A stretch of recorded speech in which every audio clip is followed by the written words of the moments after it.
Good morning. I want to thank everyone for coming out. We have a great attendance, and I think we had some great discussions so far.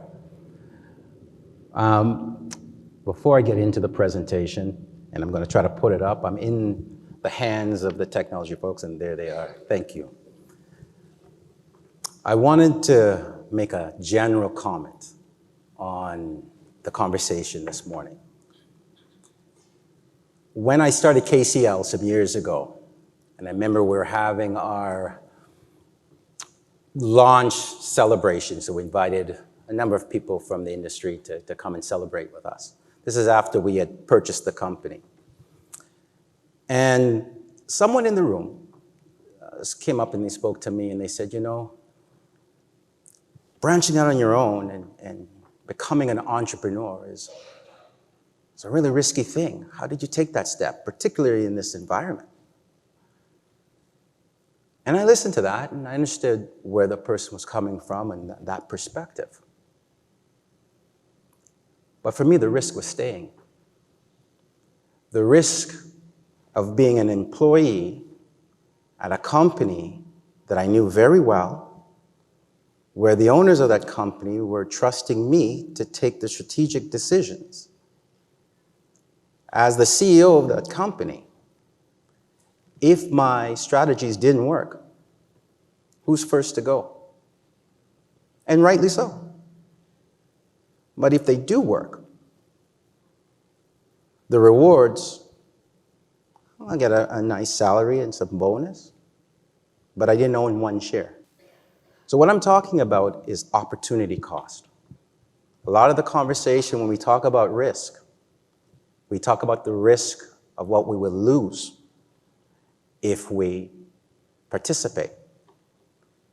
I'd like us to consider the risk of what we would lose if we don't. So as you can see from the slide up there, I'm going to maybe a little different or someone in the financial sector to be speaking about dreams. I titled this Caribbean Dreams to Global Income Streams. So why do I want to talk about dreams? When we invite a bunch of people to come here, particularly you people to come, and have a conversation about dreams, it's because when I think about what we actually do as investors, people in the financial community, we try to convert dreams into income streams. That's really what we do. We try to monetize that. And if it sounds silly to you, that I'm talking about dreams, I want to point out that every one of you being here today is one of my dreams, one of Aspire's dreams.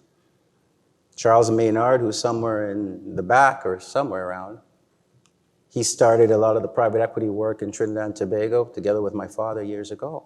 It's one of his dreams. Maria, when she was talking about working on private equity, it's one of her dreams. Seif team, and many others in this room. We're all talking about dreams. So I want to tell you a little bit about who I am. I know, Kevin, thank you for your introduction.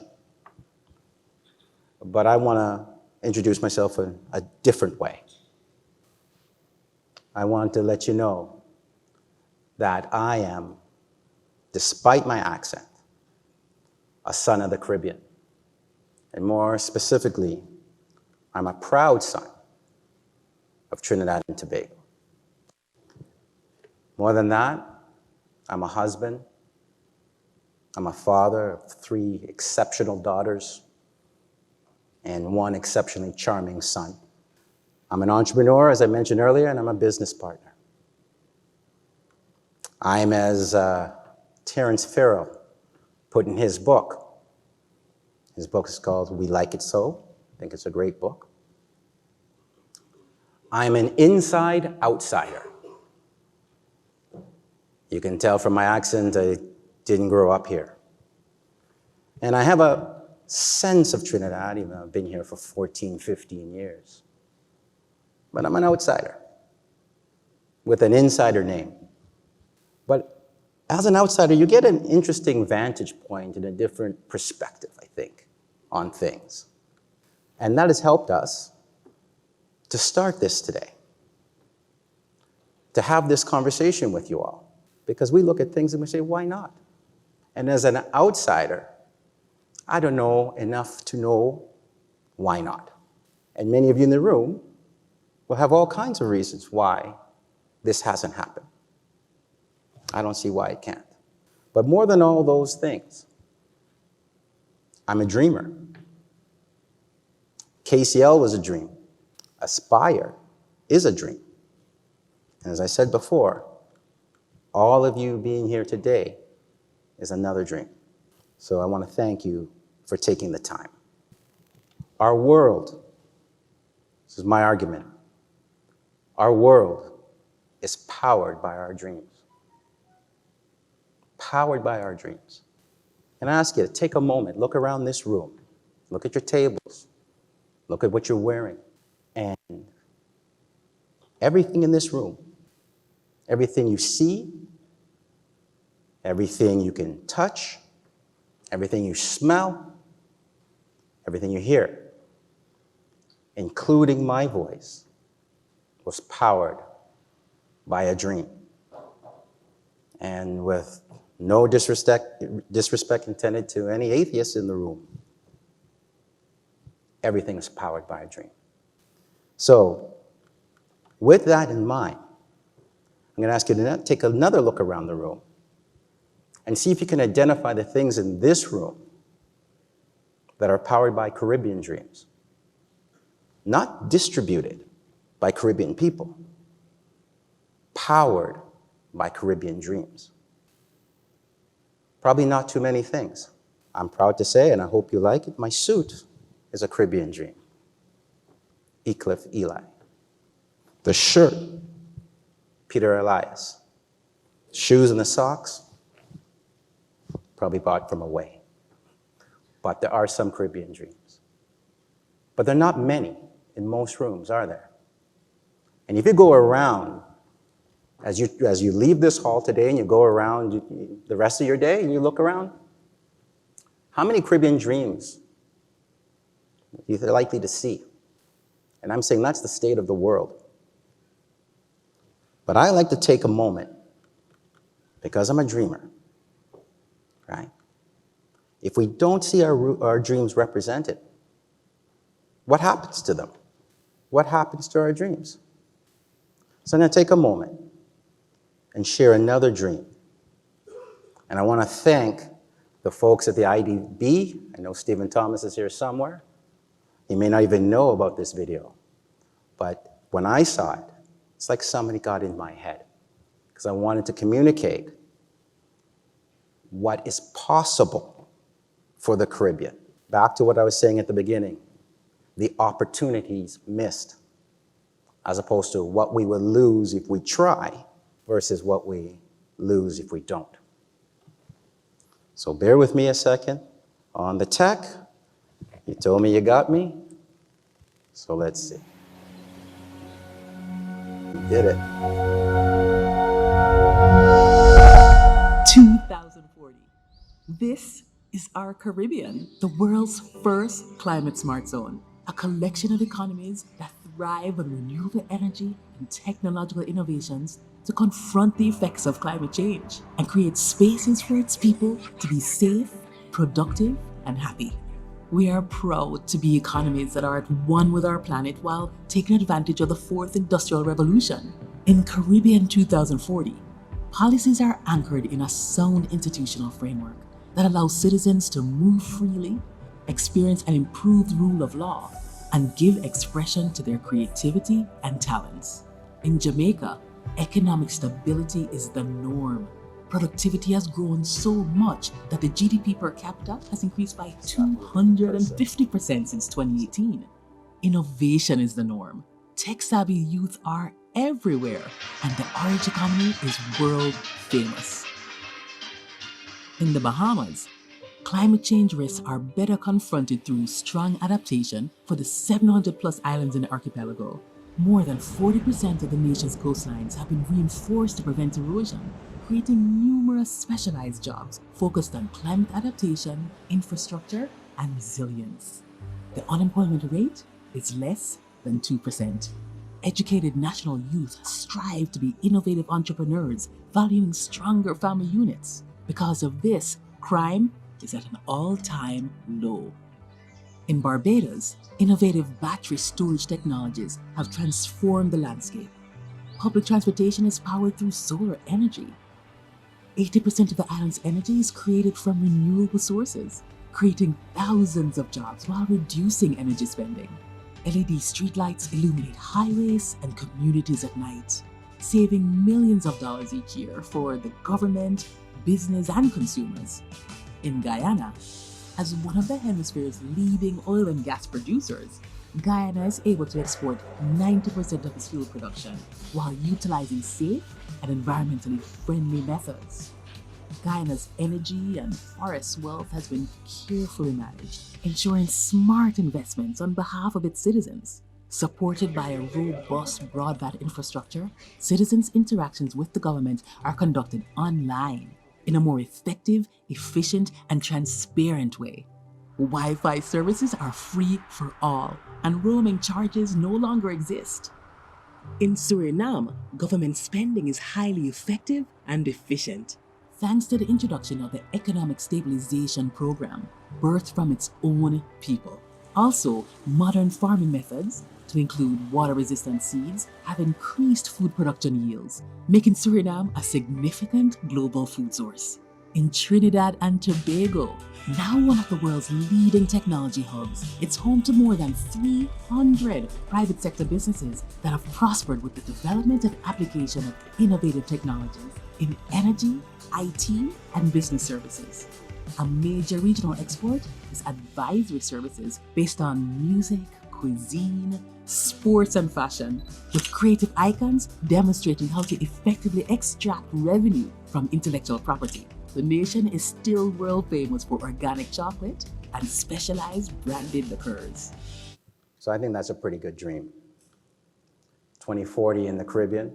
I don't know if anybody else liked what they saw there and what it could be, but I love it. Thank you very much. So, we're powered by our dreams. And now, why does it matter? Why is it important? I want to give you a little example. Because it matters. Because as Caribbean people, and people around the world, wealth follows quality. I'll give you this example. As simple as a pen. If you have a pen, if you purchase a pen somewhere in your purse, in your jacket, you have a pen. When you purchase that pen, where did that income go? Where did your wealth go, ultimately? When you put your money into that pen, probably in 99.5% of the cases, that wealth went somewhere outside of Caribbean shores. It went to North America, it went to Europe, it went to Asia. And when it goes there, and there's nothing wrong with it going there because we vote for quality. We purchase something that we believe is of quality. So when it goes there, what happens? Doesn't it assist and help improve the wealth of those nations?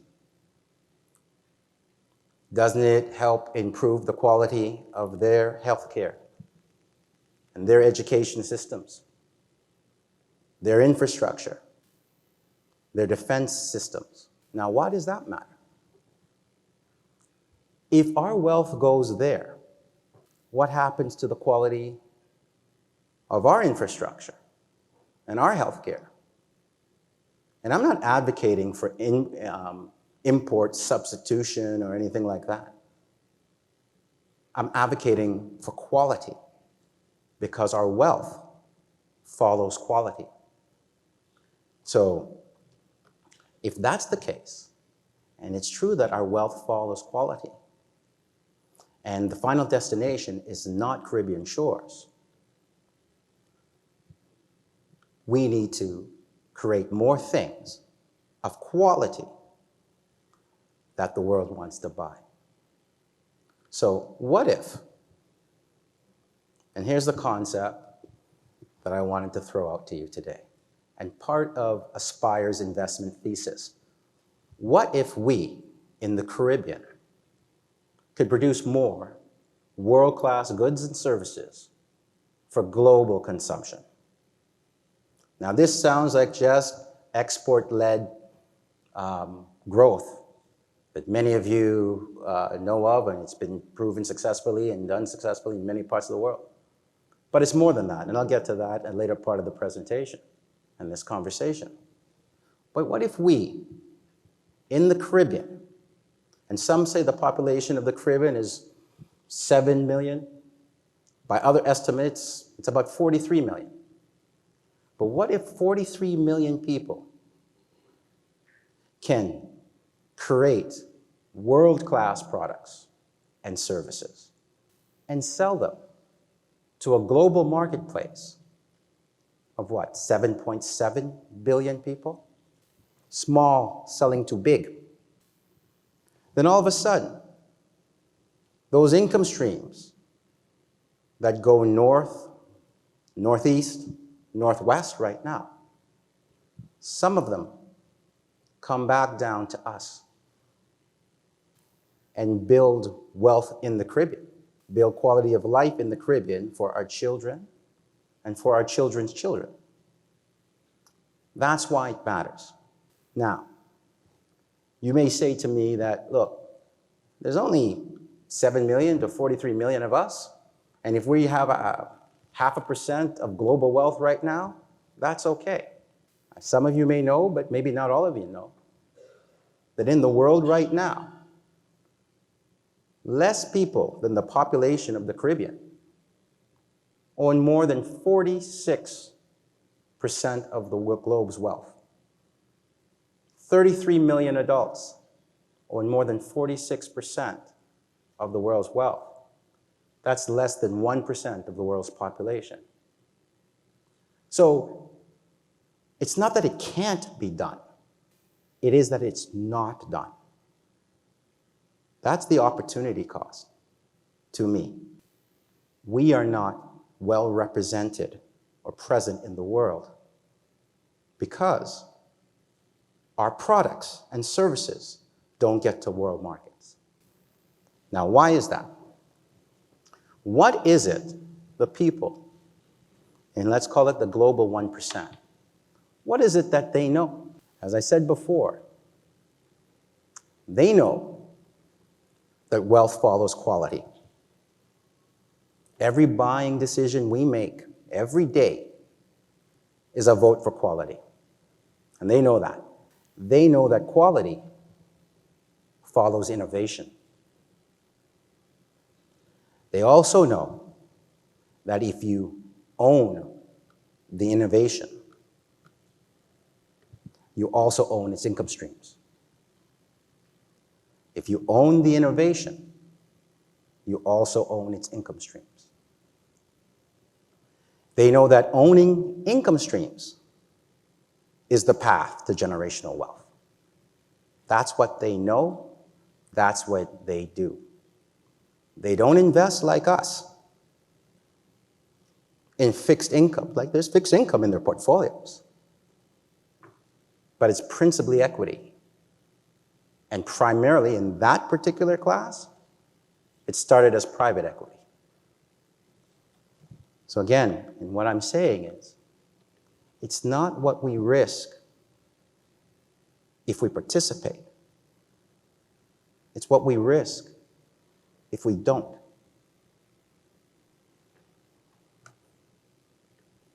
In over 90% of the cases in Trinidad and Tobago and the broader Caribbean, 90% of the ideas and the innovations never get to market.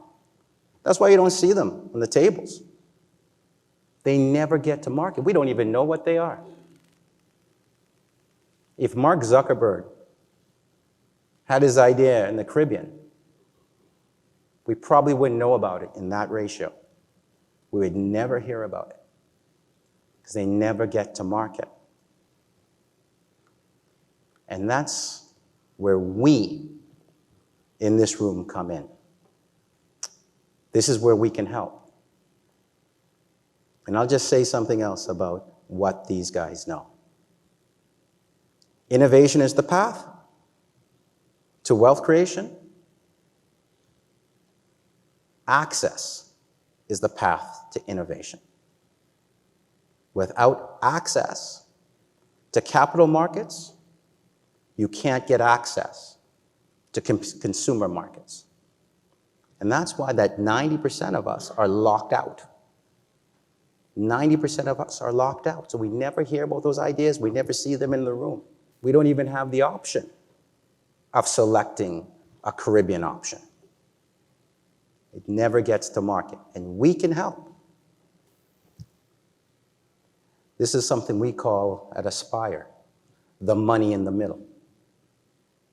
So I'm going to try to point this out here. So and most of us, we're bankers, we're financial, we're career investors, or I don't like to use the word expert, but experienced financial actors. We know that for anybody who is looking for capital, who has an idea and needs financing, when they come to the market, if they go to the banks, and I'm not knocking on banks, I've been a banker for most of my life, most of my career. Banks will say, and rightly so, we'll give you the last 60 cents of what you need. For every dollar you need, we'll give you the last 60 cents. With collateral and, personal guarantees, somebody was speaking about that earlier. We'll give you that last 60 cents, but you got to find the first 40 cents. Now, whether you're a startup, whether you're just seeding, or whether you're expanding, that first 40 cents isn't easy. Usually, as a founder, you'll tap your friends, you'll tap your family, but you can usually get up to the first 1 to 10 cents of every dollar of capital you need. The first 1 to 10. That creates a gap in the market. You got the first 1 to 10 cents, the bank will give you the last 60 cents, where are you getting that 30? Now, this isn't just theory for me. I saw it. I saw it live with Ingrid and Brian in this room in 2010. The founders can put together some capital. The banks will give them the balance. But we're missing about 30 cents. So we looked around the market for private equity. Who can give them that 30 cents in our market? It's too small for Portland, and there is no one else. So we created an engine to create private equity and put some pref shares in.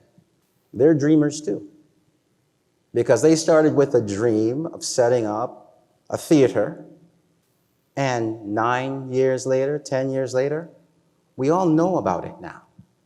It employs people now. It pays taxes. And it is the first listing on our junior exchange. Even if they didn't raise all the money they sought to raise, it is the first listing on our junior exchange. They had to do something that has never been done in Trinidad and Tobago before, and for that, I think they deserve a round of applause.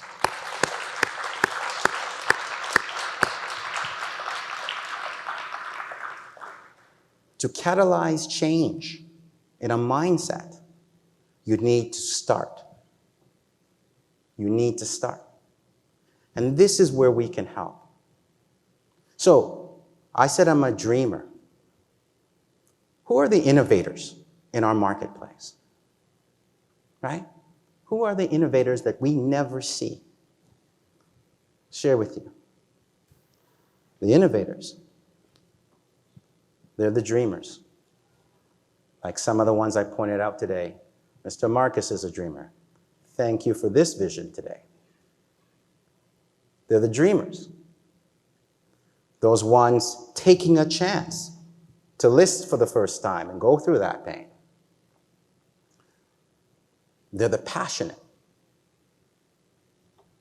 Innovators are also our artists, our writers, our dancers, our TV personalities, the movies, the chefs,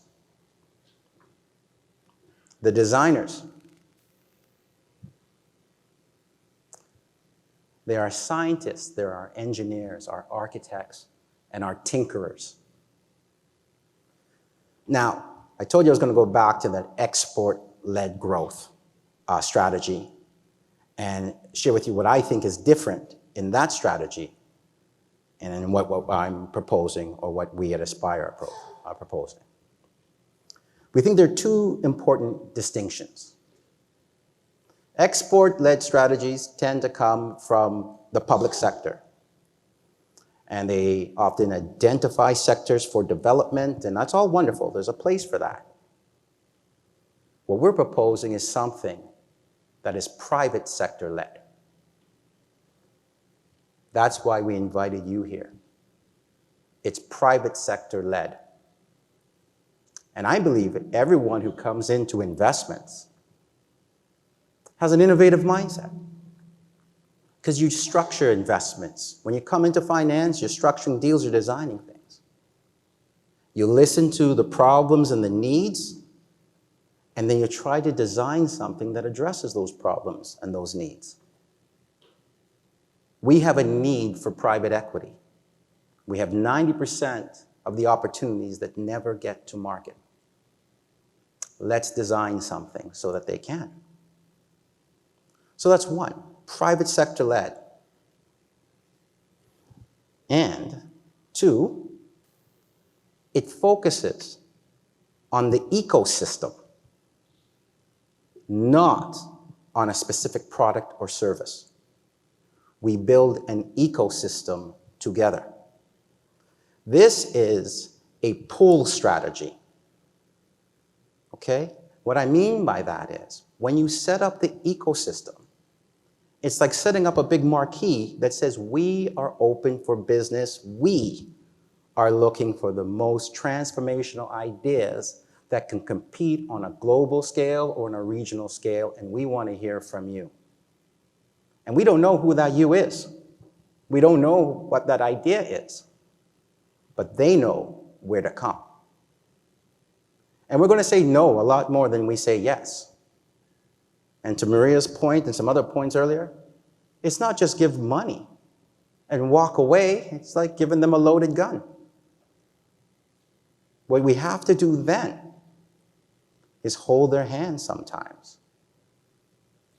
Teach them about governance and proper systems. Sometimes set up those systems. Make sure they have the right financial controls and operating controls. And thankfully, some of the best ones come with some of that already, and they need expansion capital. Because this is not all about startup. We have many industries we need to start up. But it's not all about startup.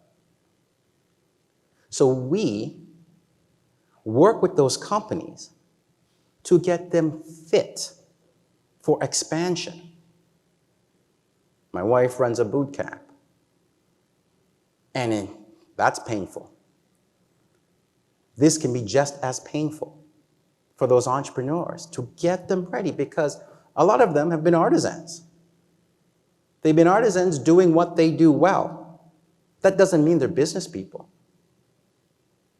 So a good idea needs that infrastructure around it, and we build that ecosystem. Now, some of you may say, that's for the government to do. Let's let the government lead that. It's not for us, and as we spoke about earlier, let some people lead, not us. We will follow. And I am saying to you that the private sector always leads. Every country, everywhere around the world. The government only gets its income from one source, and that's the producing class.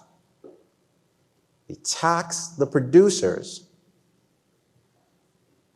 We tax the producers, and that's how the government gets the income. So therefore, governments anywhere are only as strong as the businesses within their borders. The stronger the businesses, the stronger the government's ability, well, at least in theory, to do what the government is there to do, which is to improve and protect our quality of life, period. That's what they're supposed to do. That's what we hire them to do. So it's not for them to lead us. It's for them to facilitate an environment that we've identified as private sector actors. So I just wanted to make that point. So it can be private sector led, and the government can follow. Now, you may think that I'm talking about some new idea. I'm not. Because I know we don't necessarily want to be first in the world. I'm saying this has been done. Private-public partnership. And it's been done in Bert's neck of the woods, in the Netherlands. FMO has done it. And they identified, it's an international Dutch development bank. And it was established in the 1970s. So it's been around a little while. It recognized that investing in local companies is a necessary path for development. A private-public partnership. It may be just semantics to you, but in my mindset, it's a material strategic difference versus a public-private partnership. 51% of the shares in the FMO model held by the Dutch state. 42% are held by commercial banks, at least at one point when we looked at it. And 7% by the trade unions. We have all those parties represented in this room today. So, when we first at Aspire saw that FMO was doing this, we got excited. And we called them up because they say they do this in Latin America and the Caribbean. But when we called them, they weren't doing the Caribbean. The Caribbean meant Latin America, and too small. And who are you guys? Who are you guys? Where's your track record? So they're not doing it in the Caribbean. Who is? So you guys would have had a sense today that some people, like Aspire, we're doing it. And some of you in the room have intimated that you might be doing it too, which is wonderful. And we know, and I want to, that our friends at CEIF are doing it in the Caribbean. And I want to thank them again for coming in on a path to different countries as well, to come in here to share their learnings and their experience. I want to ask a question about your exits and your exit experience, having 20 years plus of experience in this space. But my brother told me there was no more time. But they're doing it. And I am saying one of the other things that we see is that we don't have to do 100 deals to change a mindset and have that catalytic effect. And we don't have to do it siloed. We don't have to do it the way we do debt finance, where we're competing with one another. We can collaborate with one another. We can collaborate to de-risk this space for us all. So here's our innovation. We, together, participate in a regional private equity development vehicle. We've designed two at Aspire. One is for investors who have a growth-oriented disposition. They don't need income streams right away. They can hold 5 to 7 years. The other is income and growth for investors who need some income flows over that period, but still want to catalyze this space. And it's a scenario where we say, if you have $1,000, and that's your total assets under management, I think some of you have more than that, but let's say it's $1,000. We say expose no more than 1 to 5% of that, and sometimes much less. We want to start something to private equity. So let's use the example of 1%. At $1,000, that's $10. And then we take that $10 as your portfolio cap, back to de-risking your exposure to a space, because people are afraid of losing that capital. I love this idea that came up about R&D. Take it as your R&D budget if you don't have one, or whatever that R&D budget is. And expose that portfolio cap, 1%, $10. And then we together set up investment committees, investment thesis, and all that sort of stuff. And take $1 and probably put it in fintech. Another $1 in food and beverages. Another $1 in Caribbean healthcare. Another $1 in transportation. Another $1 in ag. We may not win them all. But when we invest, again, it's looking for those transformational businesses that can scale to sell their products and services regionally or globally. And it's active management in private equity. And people who have a passion for actively managing and being accountable to us. You can have direct line of sight, direct active participation in the fund, or you can be passive. It's all welcome because we are catalyzing a mindset change. So, I was just giving you a sample here of what potential ownership might look like. But once you've set your portfolio limit, if you believe, and I think most of you in this room believe that private equity is important, it's an important conversation, and we're asking how do we do it?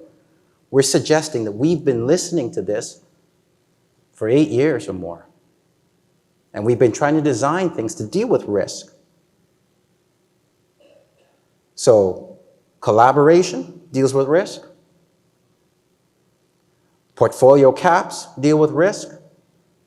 Sector diversification deals with risk. Investment oversight, reporting and control, active management deals with risk. But when we come to that actual prospective company, when we look at who might we consider, who do we look at? There's a gentleman in the back, I think he's still there, I think he's rubbing his head right now, but he was talking about integrity. We look for ethical entrepreneurs first. Dwayne was talking earlier about what we look for when we do a credit, and he was talking about cash flow. When he said it first, I was thinking about the 3 C's of credit. I was thinking about it starts with character. That trust factor. You spend your time drilling down into character. Right? We look for founders who are passionate and rigid with respect to their vision, but flexible on the path to that vision. We don't know what we don't know. And none of us knows it all. None of us. And those who can't listen, we don't want to deal with. We don't have time for that. Because we're still trying to get to those transformational companies that can scale regionally or globally so we can attract global income streams for our Caribbean dreams. We're looking for founders and managers that own their outcomes. And what do I mean by that? You be accountable. You own it. I don't want to hear that the dog ate your lunch and that's why you didn't deliver. You need to know that it's you and your business model and your business strategy we're investing in. So if you say you're going to do X and you do X minus, we hold you accountable for that. So say you're going to do X minus and then hit X. Ideally, it's nice if you hit X plus 10. But don't try to sell us your best case, your most rosiest case, because when you miss, it's your character and your ability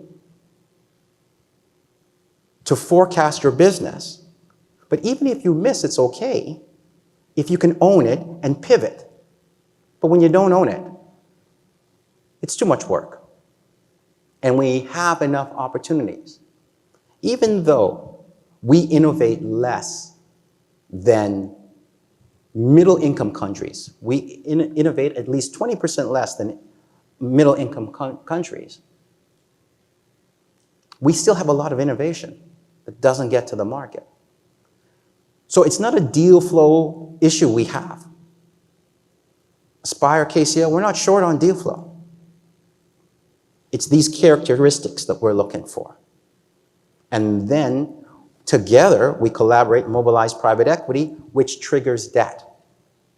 And in that model that I showed you, of the money in the middle, for every dollar of private equity we put into a deal,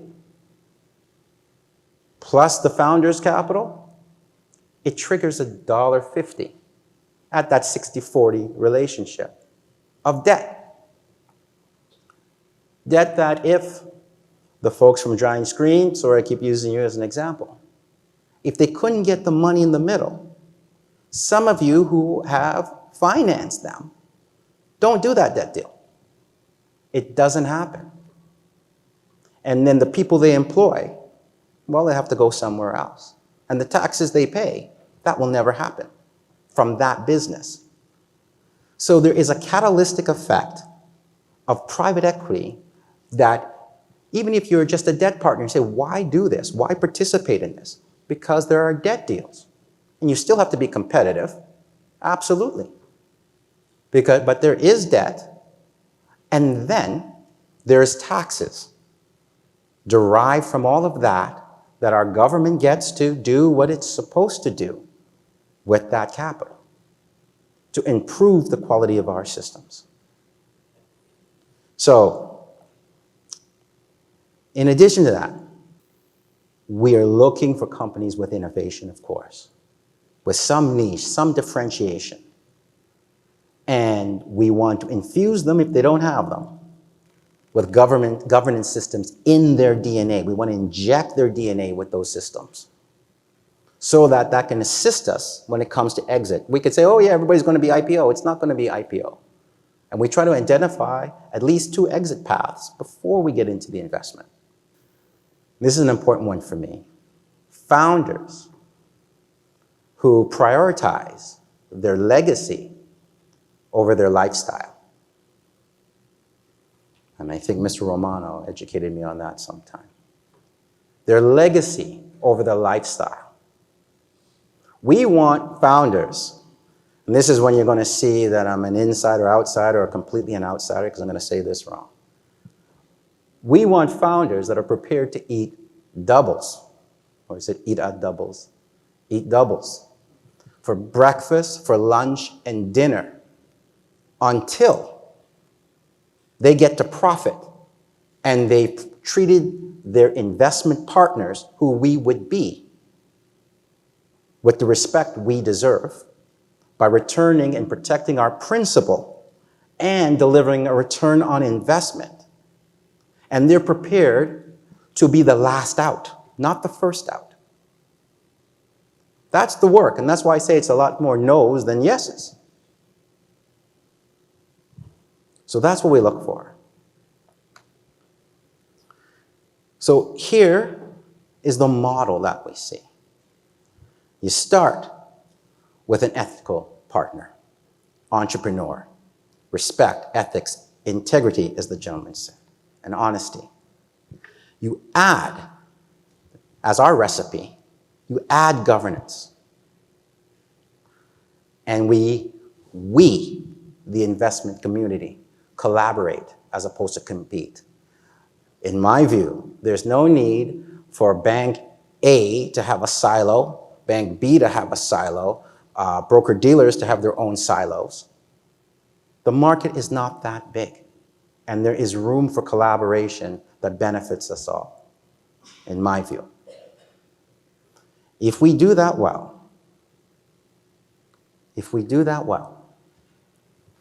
you guys can see that. Going back to the video, the IDB video of the future, the Caribbean 2040. This is how we see it. Maybe in Jamaica, it's media and entertainment. We have Nollywood and Hollywood. Why not Jollywood? Down here in Trinidad and Guyana, energy, financial services. ICT in Barbados, medical tourism in the balance of the Eastern Caribbean.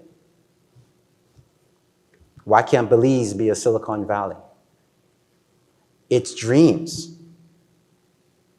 It's dreams into reality. This is not going to be a smooth ride necessarily, and we recognize that. And investors who come in this space have to be prepared that it's a portfolio return we're looking for. While 1 or 2 may not work, hopefully investments 3 and 4 do work. But every time we try to get it right and get that private equity return and deliver that back, and people can be active in it. So we may get bruised, we may make missteps, we may get bloodied sometimes, yeah. But as I said at the beginning, it's the opportunity cost that's the real risk. Because if we don't, right now we own 0.5% of world's wealth. And wealth has this amazing way, it's like a magnet. When you have wealth, you suck more wealth to you. So right now we're holding on to 5. That doesn't mean it's going up 0.5%, excuse me. It doesn't mean that it's growing. That can be sucked away too, unless we turn the tide a little by making quality products. Because when we make quality products and services that the world wants, they don't care. Which one of you care where that product goes? You care that it does what you wanted it to do when you wanted it to do, when you wanted to do it. That's what you cared about. You don't care the eye color of the people who made it. You don't care what their political persuasion is. You don't care what religion they are. You care that it is quality. Wealth follows quality. Quality follows innovation. Innovation follows access. So that's my shift, my new paradigm for the 1%. 1% or less. Some of my team would say more, but I say or less. Collaboratively from the people in this room to inject the money in the middle to the most worthy opportunities. If we do that, we build this. We get income streams flowing back, global income streams flowing back to the Caribbean. And we build generational wealth for the Caribbean.